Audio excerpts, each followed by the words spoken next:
a story. Some are messy and some are methodical, but each one of them leaves behind a trail. Welcome to Crime Lab, where we explore the facts and let the evidence speak for itself. This case takes place in the United Kingdom in Sheffield. Meet Sacad Ali.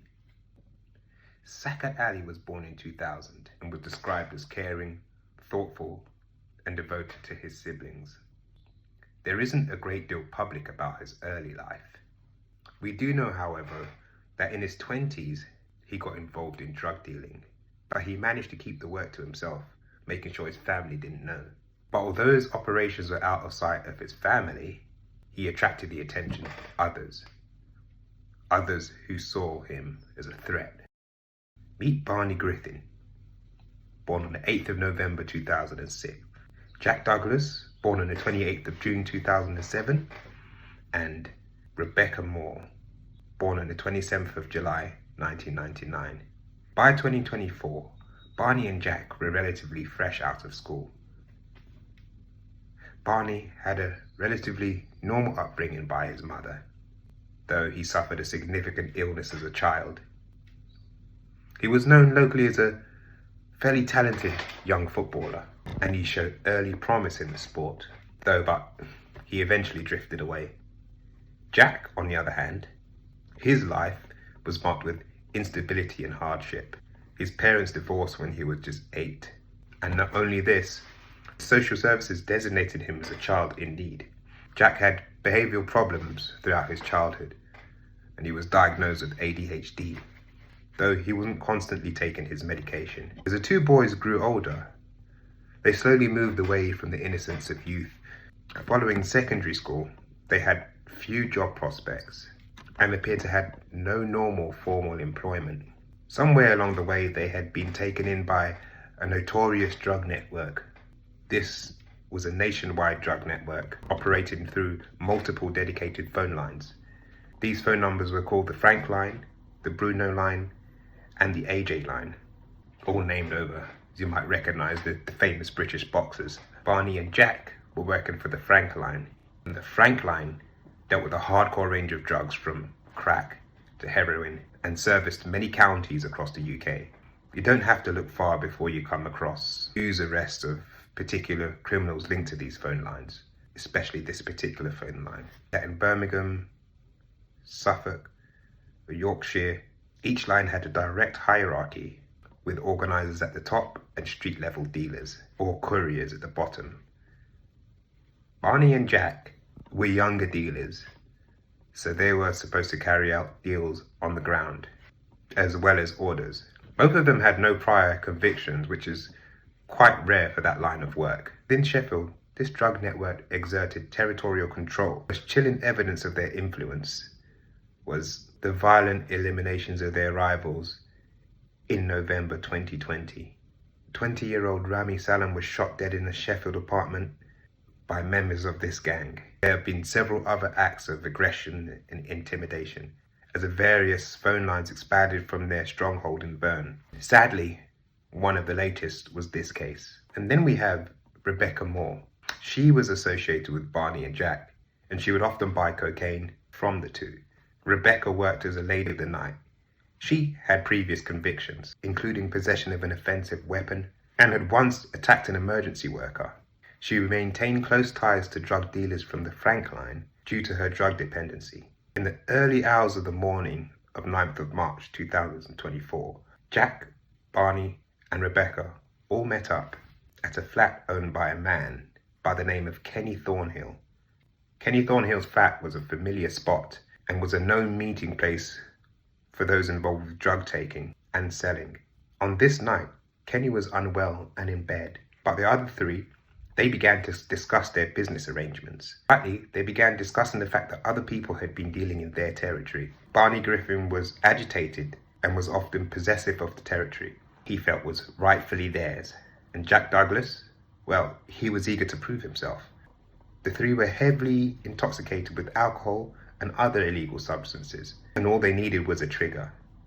They began talking about Sacad Ali. They knew that he had stepped on their territory, threatening their profits and disrespecting their authority. They agreed at Ken's flat that this couldn't continue, and a decision was swiftly made.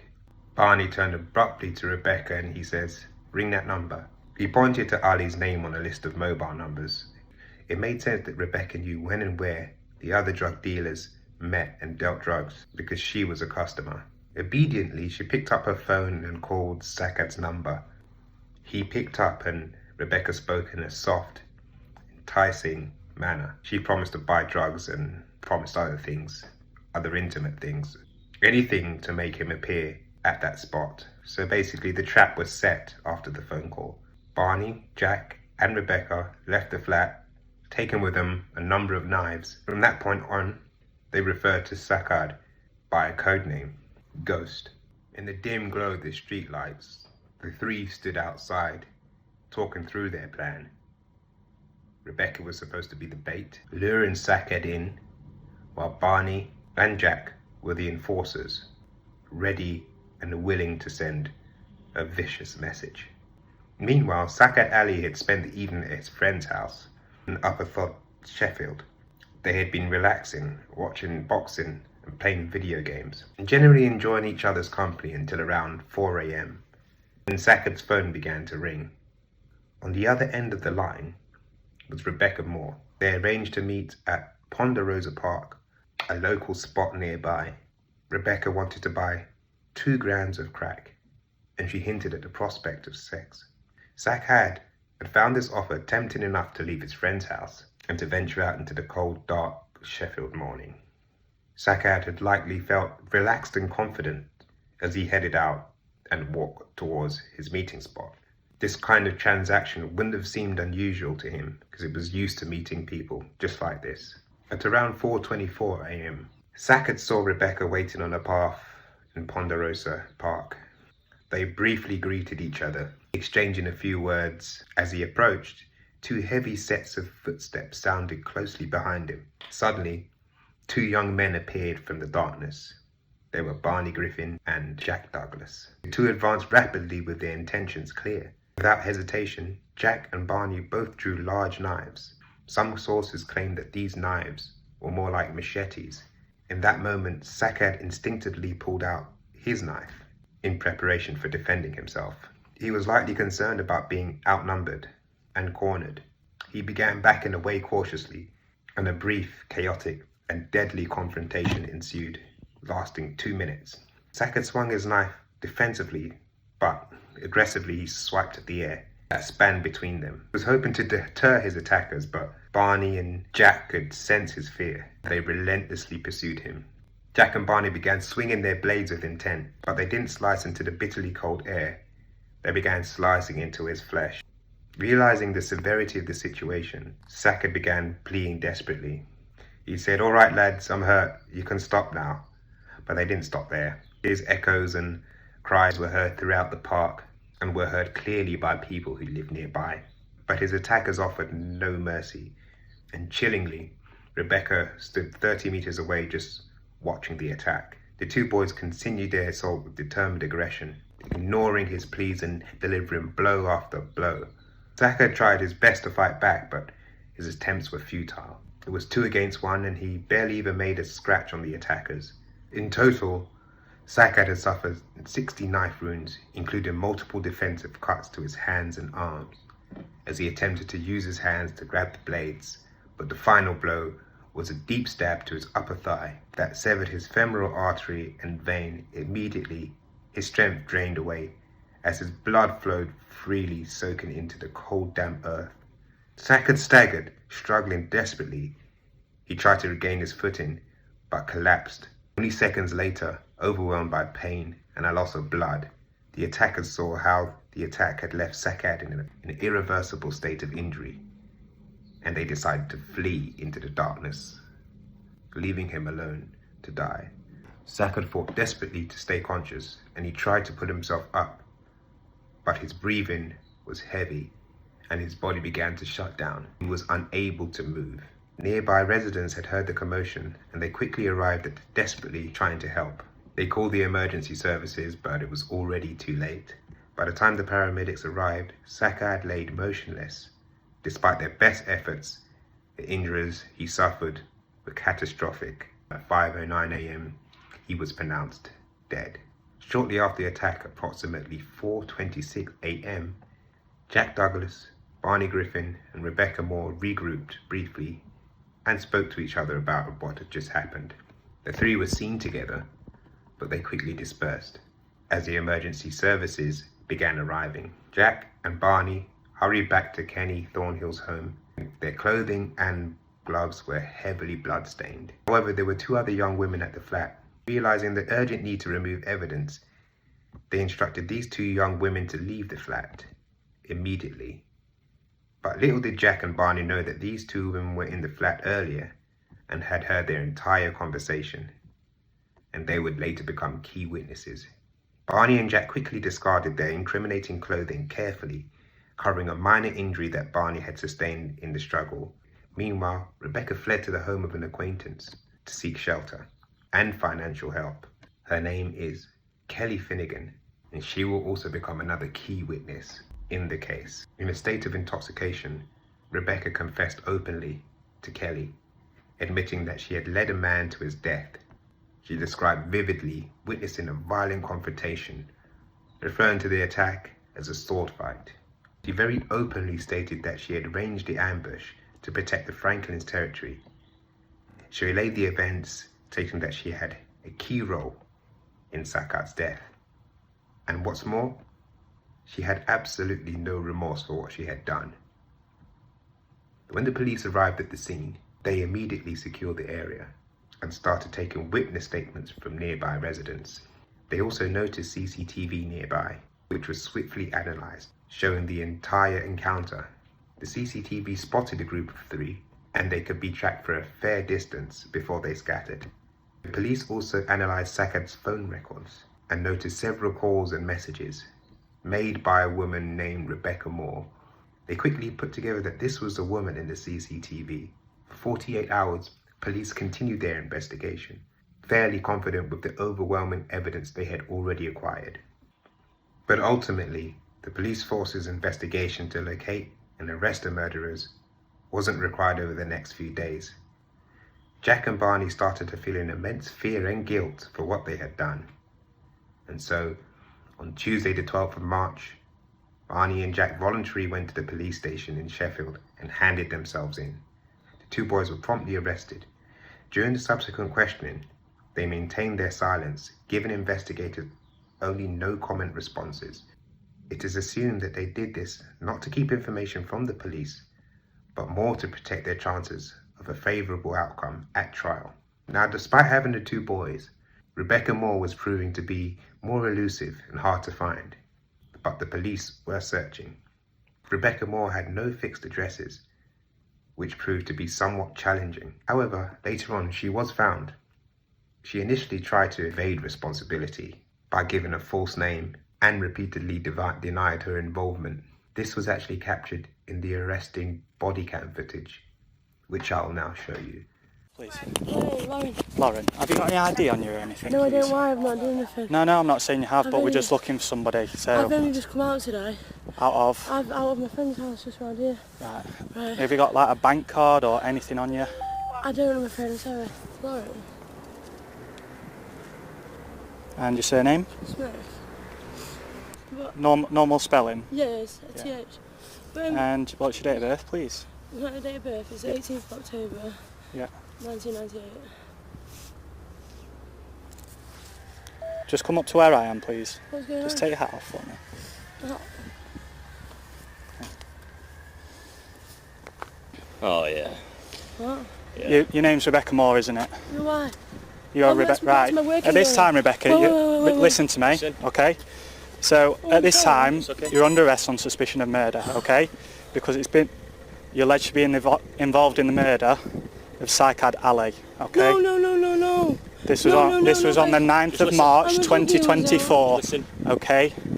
So you do not have to say anything, but it may harm your defence. Do not mention when questioned something which you later rely on in court. Anything you do say may be given in evidence, okay? Why am I? Rebecca's facade crumbled under further questioning.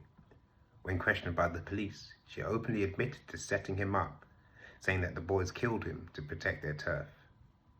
Rebecca likely believed that not physically attacking Sacad meant that she was innocent of murder. Her ignorance was her undoing.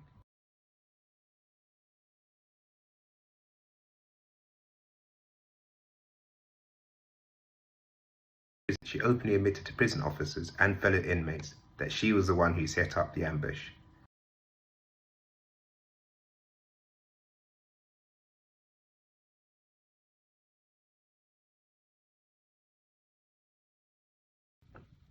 She even boasted about planning to fake mental illness to avoid all consequences.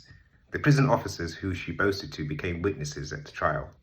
Investigators quickly pieced together the evidence, the CCTV footage, eyewitnesses, accounts from the residents, those who overheard the planning at Kenny's apartment that night, phone records, and incriminating statements made by Rebecca.